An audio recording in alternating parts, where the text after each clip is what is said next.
So guys, the smart move by Peter Obi's lawyers is exposing Inec, is really exposing Inec badly. Listen to this. We want to query Inec. If 18,800 polling units and the results from them that amount to about 2.4 million voters that were accredited to vote cannot be seen, where did you get the figures with which you declared the result? So guys, I'm going to allow you listen to this lawyer break down what happened yesterday at the election tribunal. I'll be bringing you the full transcript in no long time. The known bundles of blood printouts from the beavers and IREV equipment of Inec. And what is the purpose of presenting documents that are blood that nobody can read?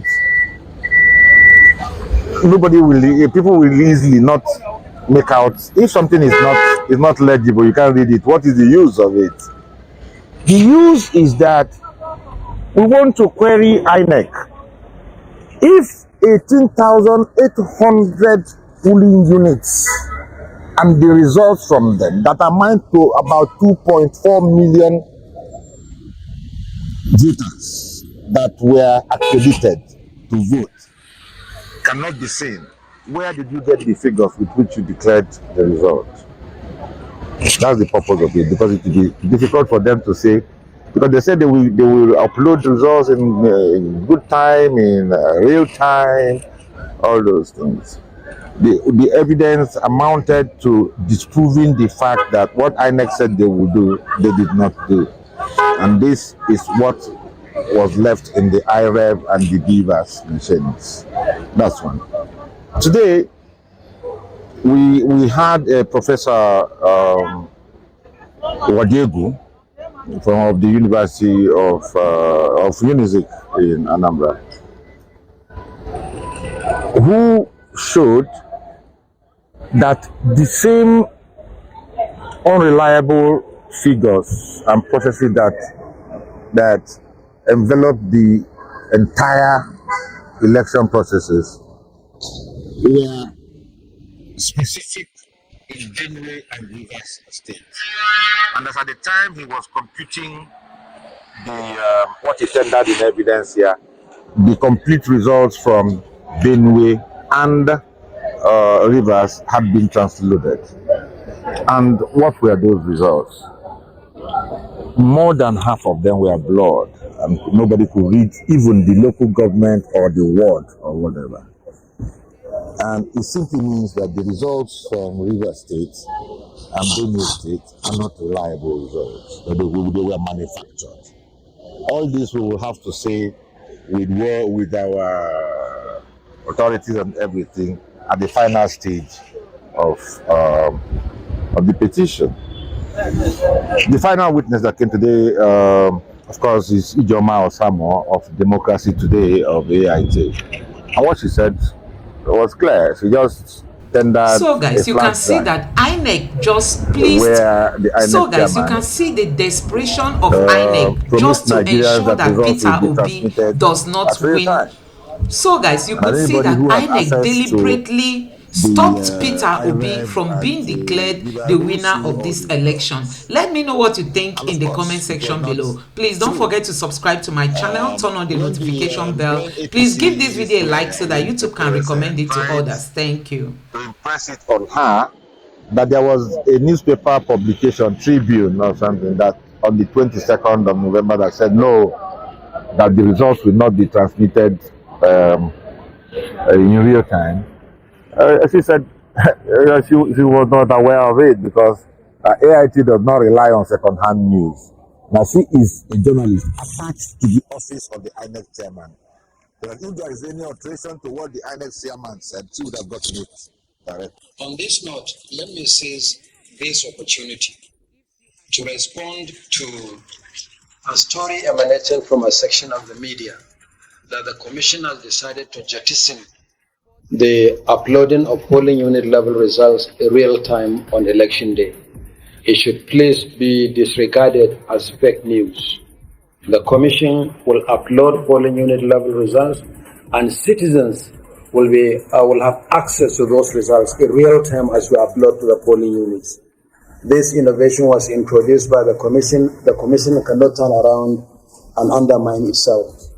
So this technology has come to stay. We'll upload polling unit level results from the polling unit. Citizens will have the right to view these results. After all, who are we serving? The citizens. How can we deprive citizens from access to the results of the process conducted by them at the level of polling units? So I welcome you to the Commission. I want to assure you and reassure you that the 2023 general election is going to be our best ever elections. We are committed, and that the votes cast by Nigerians will determine the outcome of elections. Nothing more, nothing less. I think that was the beauty of today. And the way it's going, by next week, we will probably go much further. I thank God that this week was very, very successful. Very, very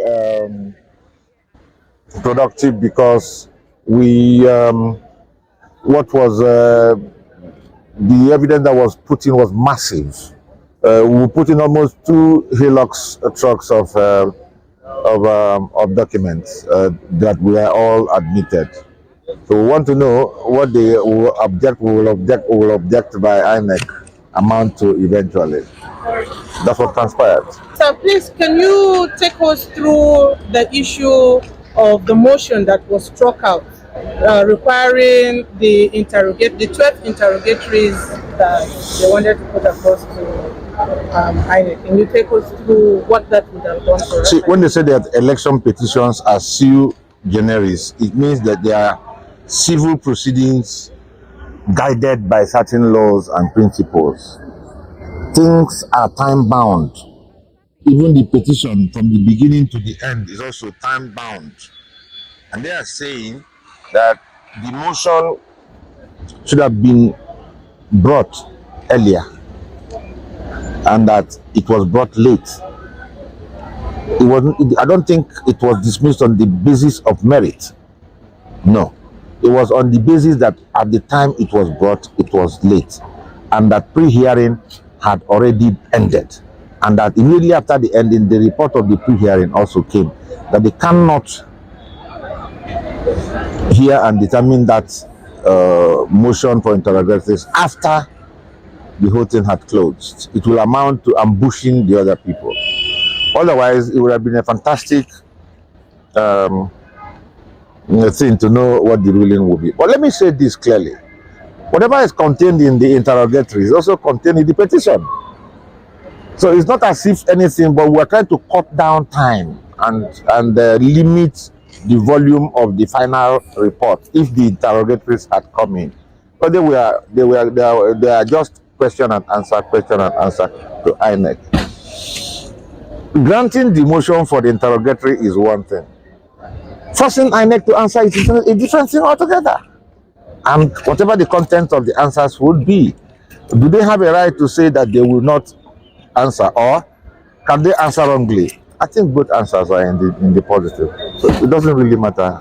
It's not. We were trying to buy time, and it doesn't matter. The contents of the interrogatories are replete in the petition.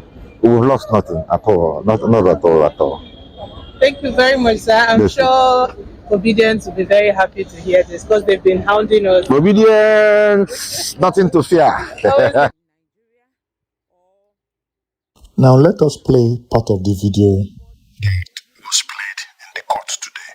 This is exactly what Professor Mahmoud Yakubu said in the United Kingdom as he addressed the world in Chatham House. The early decision is central to maintaining its integrity, popularizing it among voters, and addressing any challenges that could arise. We know that political actors often try to undermine the process by attacking the technology, casting doubts on its suitability, bypassing its use, or indeed seeking to undermine its security. This informed the early choice of a new voter accreditation technology using an electronic device called the bimodal voter accreditation system. We have tested it in several by-elections and off-cycle governorship elections. In addition, the decision to make polling unit election results available for public viewing, which has always been a major demand by citizens and election observers, falls into this early choice of election technology. The Inec Results Viewing Portal, the IREV, is a dedicated web portal for the public view of polling unit results as soon as they are finalized on election day. This has been employed in several elections conducted by the Commission in the past few years.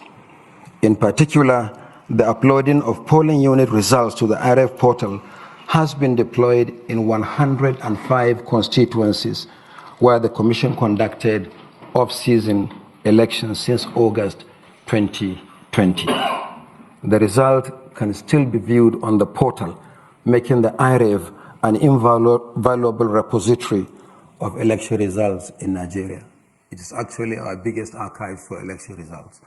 And citizens and anybody who registers on the portal can still view the results for all the 105 constituencies. And I kept asking those who care to approach the Commission that what we have been doing is to upload the scanned images of polling unit results, and the same hard copy is given to party agents at polling units on election day. And I've consistently asked candidates and politicians to compare the results on the IREV portal with the hard copies brought by their polling agents from the polling units. And I asked them if there were discrepancies. It's 99.99% accurate. And the results are still there on the IREV portal. On this note, let me once again reassure Nigerians that there is no going back on the deployment of the bimodal voter accreditation system, BVAS, for voter accreditation.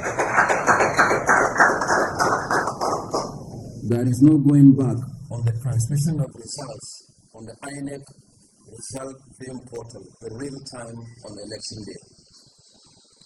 There will be no incident form that enables ineligible persons to vote using other people's permanent voters' cards during elections. We are committed to ensuring that the 2023 general election is transparent and credible, reflecting the will of the Nigerian people.